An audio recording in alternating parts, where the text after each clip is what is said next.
there's a number of ways we can influence policymakers to shift towards a plant-based diet and farming system. One of them is by direct lobbying. So we go to Parliament and we have meetings every few months to discuss various issues around the health of plant-based diets, around environmental issues and rights-based issues and other things.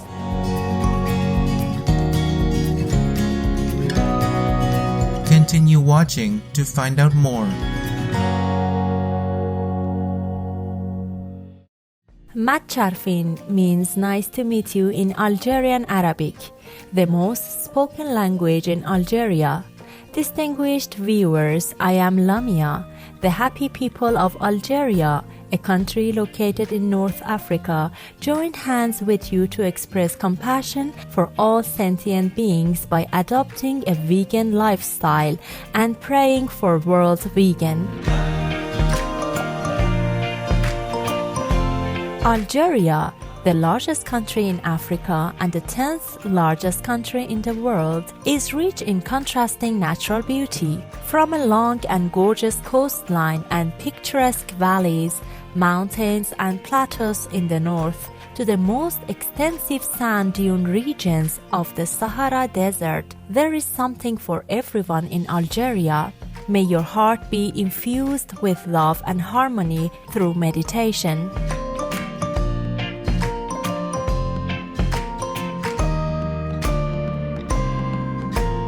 Welcome to part 1 of our 2-episode show, Tim Thorpe Vegan, Campaigning for a Vegan World.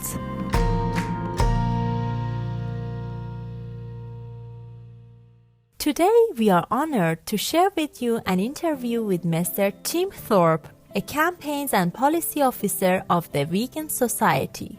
The Vegan Society is a non-profit organization based in London, UK, and has been promoting the plant-based lifestyle since 1944, when one of its founders, Donald Watson, first introduced the word vegan to the world.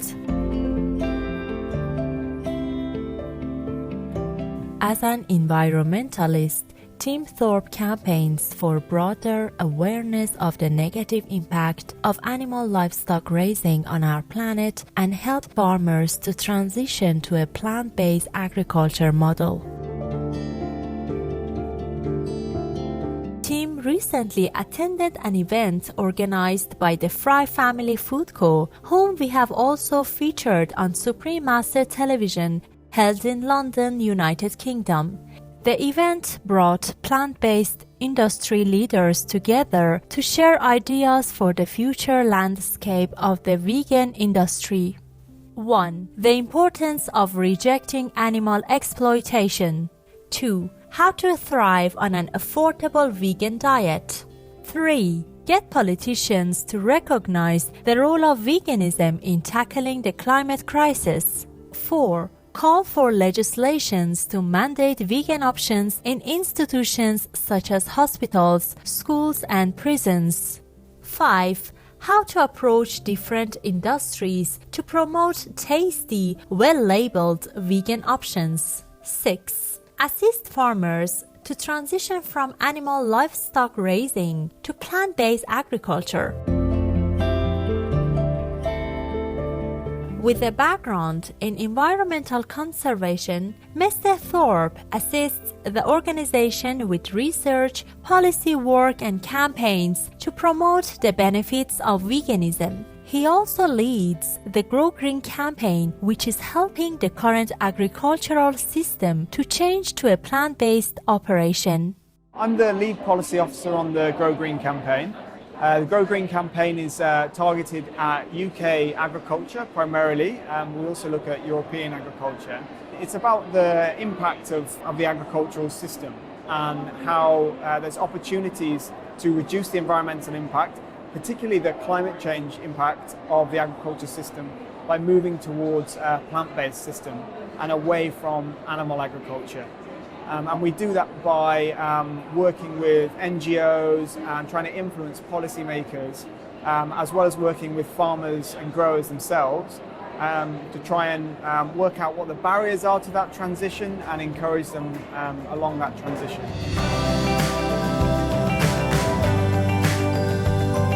attentive viewers, we will pause for a moment to thank farmers for their hard work in the field planting and harvesting crops. We will be right back. Please stay tuned to Supreme Master Television. Welcome back, friendly viewers. With the climate emergency, the Grow Green campaign is unwavering in bringing awareness of the importance of rapid and strong reductions in emissions from animal livestock raising, which severely causes environmental damage and climate change. The impact of raising animals on climate change is absolutely enormous. So in the UK, about 10% of our total greenhouse gas emissions comes from farming. And half of that is directly from the digestive processes of cows and sheep. And a lot of the rest of that is around how we deal with the manure, which gives off powerful greenhouse gas called nitrous oxide, and as well as the crops we grow to feed those animals, which is quite a carbon intensive process, which gives off carbon dioxide. There's three main emission sources: methane, nitrous oxide and carbon dioxide, and they're all very powerful greenhouse gases. So that's one side of it. But the other side is the amount of land that animal raising uses, and the opportunities of other things we could do with that land. Tim's statements also align with essential points that our beloved Supreme Master Ching Hai made during a conference on climate change titled SOS, A Quick Action to Stop Global Warming in Mexico in 2009. If we stopped this raising of animals for meat, the weather patterns would be quickly restored, along with the land.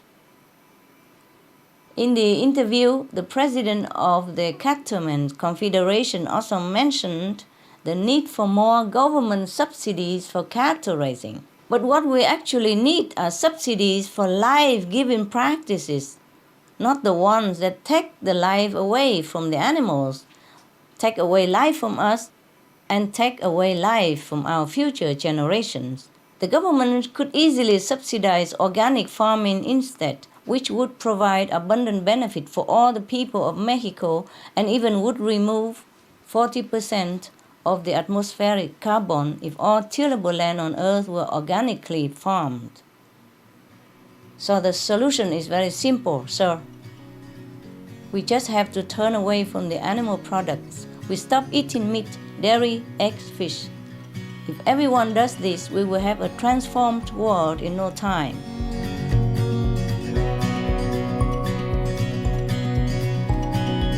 The Grow Green campaign puts forward essential policy recommendations to transition to plant-based agriculture and other sustainable forms of land management.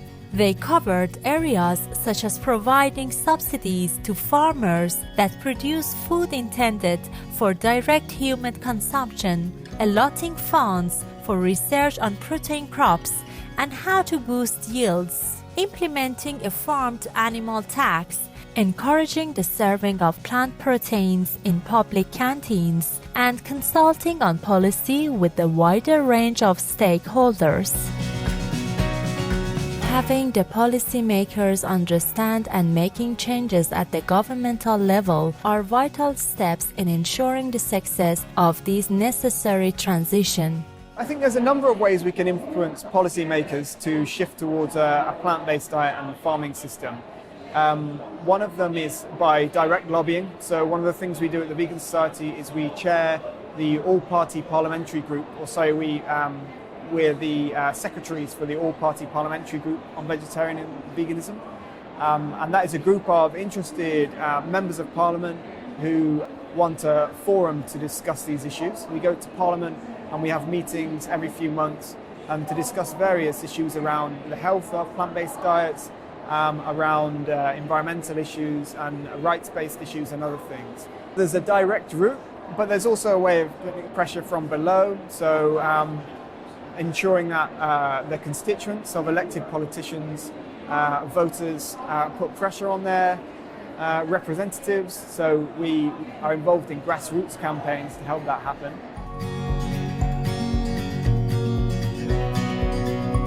there is a growing understanding in society of the importance of respect and protection for animals as an indicator of moral standards. Animal protection has become an important ethical and political issue commanding global interest. As in India, there are constitutional provisions for protection of the environment. Article 51-A-G, which deals with fundamental duties of the citizens, states, "It shall be the duty of every citizen of India to protect and improve the natural environment, including forests, lakes, rivers, and wildlife, and to have compassion for living creatures."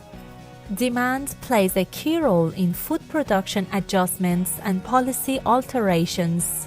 The more people make the connection and switch to a vegan diet, the closer we get to reaching the tipping point where the governments and food producers take action. I think people are getting increasingly interested in the importance of vegan diets. They're looking at their diets in terms of the sustainability of them. So I think there's a natural interest there already. For different people, it's going to be slightly different. It's important to communicate about different things as well. So for some people, they might initially be interested in health and they might be looking for healthier foods. And as they learn more, there's opportunities there to teach them about sustainability. Or people might initially be interested in animal rights, the welfare and compassion for animals. And then through those conversations, we can introduce the subject of sustainability as well. It's about reaching people where they are and what they're interested in to begin with, and making sure that you give them the information that's relevant to them at that time.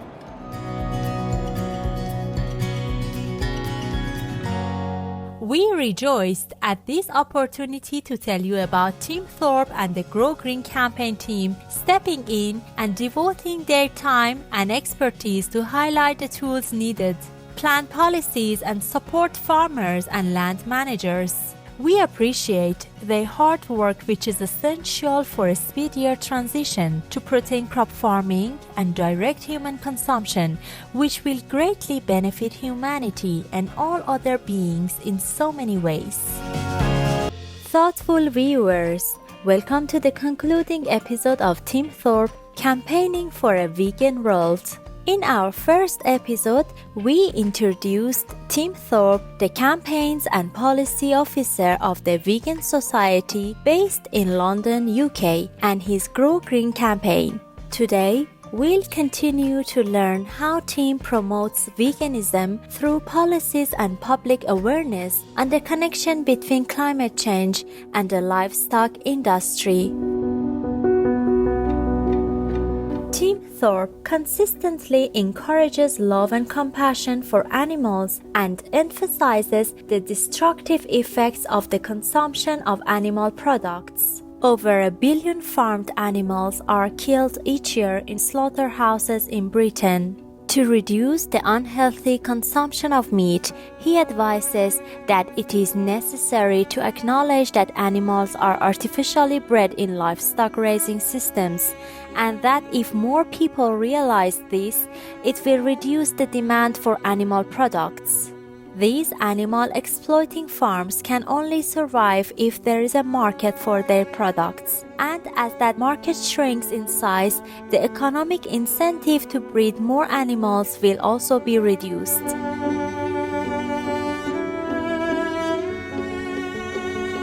To give us a broader understanding of the detrimental effects of livestock raising on our planet and why it's crucial that we address this issue, Mr. Thorpe gave us an overview of just 2 of the many negative impacts caused by the livestock industry. There's 3 main emission sources: methane, nitrous oxide, and carbon dioxide, and they're all very powerful greenhouse gases.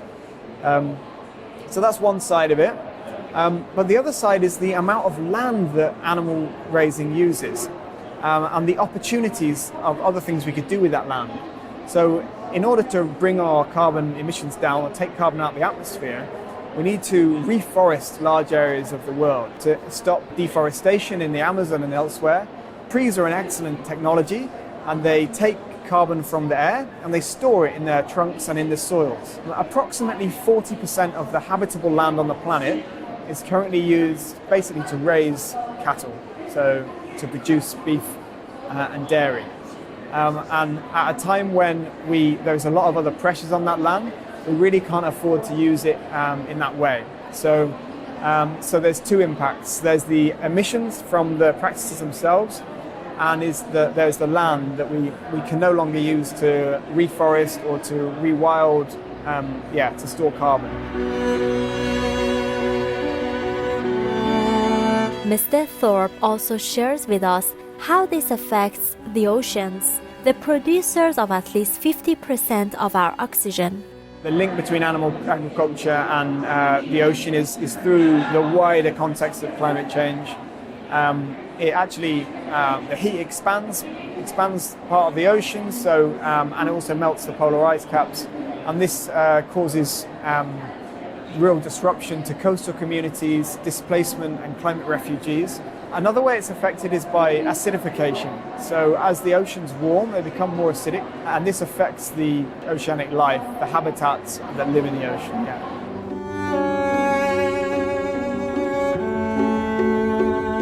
Many farmers have already started to convert their livestock operations into plant-growing farms for environmental and ethical reasons and to adapt to the changing market.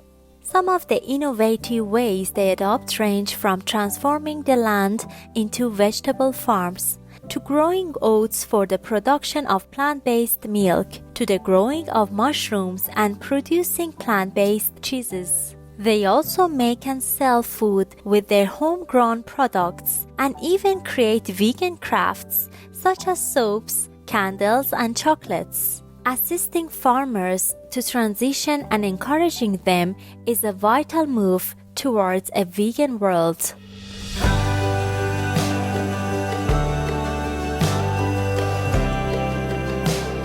We can help traditional farmers from animal farming into growing plants, and that's a really important thing to do because of the impact of animal farming.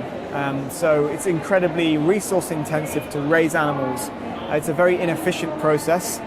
Most of the food that is given to the animals does not end up in the end product. It's used by those animals in their metabolism. So that's the main reason it's inefficient, as well as the pollution it causes. But we can help farmers away from animal farming. One of the key things is advice. So finding really good examples of other farmers who have tried new things, who have been real pioneers in this area, and making sure we amplify their voice and use their example and bring it to other farmers. So that's one thing we can do as the Vegan Society. We can't necessarily advise individual farmers about what to do on their farm, but we can take examples of really good practice and really good ideas and knowledge, and we can share it between farmers and help that process go more quickly.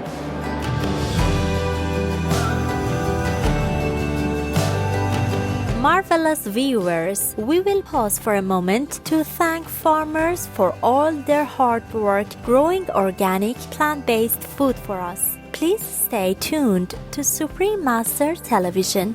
Be vegan, make peace.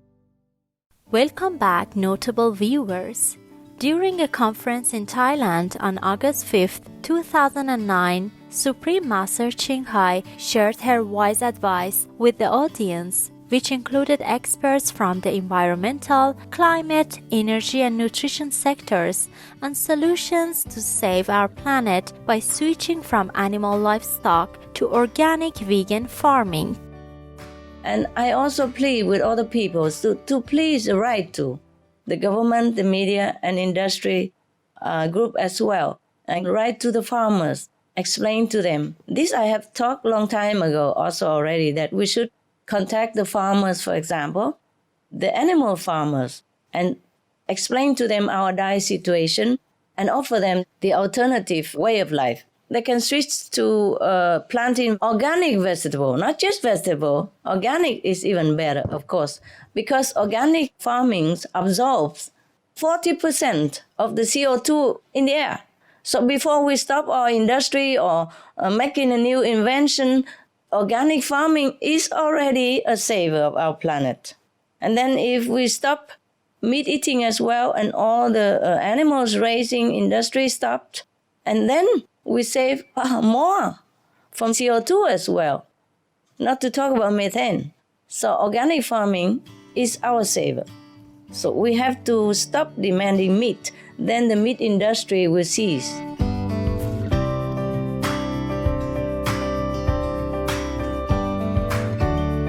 Through greenworld.org.uk, Tim has strongly highlighted the substantial harm from meat on our health and the environment with this thought-provoking question: is animal agriculture guilty of ecocide?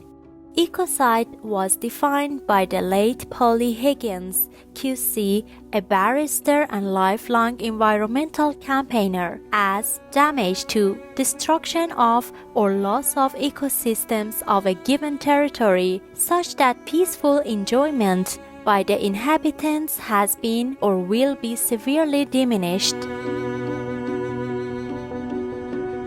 Michael Mansfield, QC, a prominent barrister in England, called for a new offence of ecocide, asserting that eating meat is a crime against humanity and should be banned. He stated, I think when we look at the damage eating meat is doing to the planet, it is not preposterous to think that one day it will become illegal.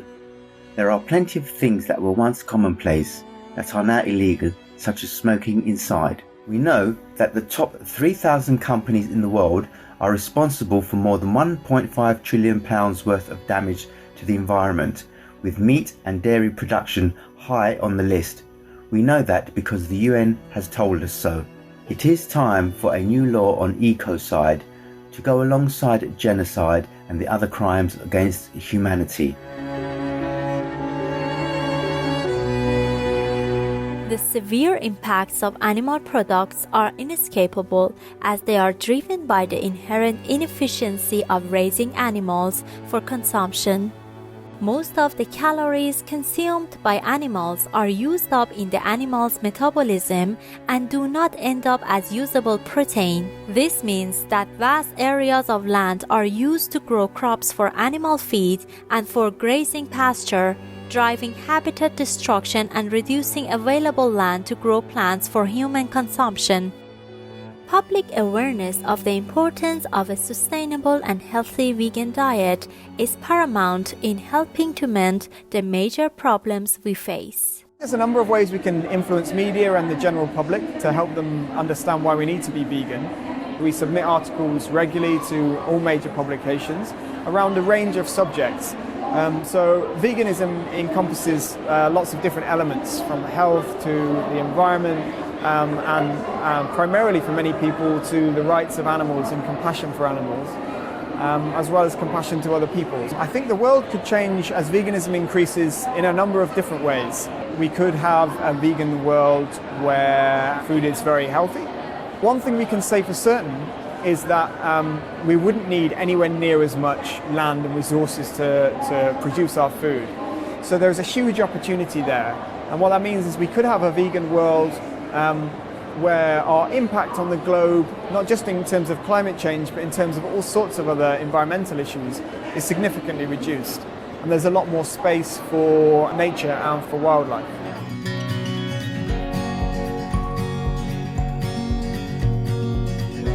We were privileged to have met and interviewed Mr. Thorpe, whose work will continue to have a remarkable bearing on humanity's evolution towards a kinder world for animals and the planet's well-being. We admire Tim Thorpe and his valued team for their tireless devotion to campaigning for veganism, the benevolent way of living. We wish you continued success. May God bless you and support your noble endeavors.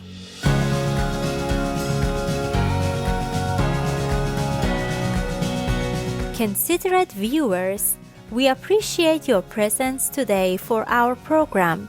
Coming up next is the story of Master Confucius and Xian Tuo, part 12 of 13 on Between Master and Disciples, right after noteworthy news. May you renew every day with enlightenment, positive thoughts, and kindness. Our programs offer many languages. Please visit suprememastertv.com/schedule and suprememastertv.com/VE. Nos programmes offrent plusieurs langues. Veuillez visiter suprememastertv.com/schedule et suprememastertv.com/VE. Nuestros programas ofrecen varios idiomas. Visiten suprememastertv.com/schedule y suprememastertv.com/VE. మా కార్యక్రమాలు అందజేస్తున్నాయి అనేక భాషలలో. దయచేసి చూడండి suprememastertv.com/schedule మరియు suprememastertv.com/VE. Be vegan, make peace.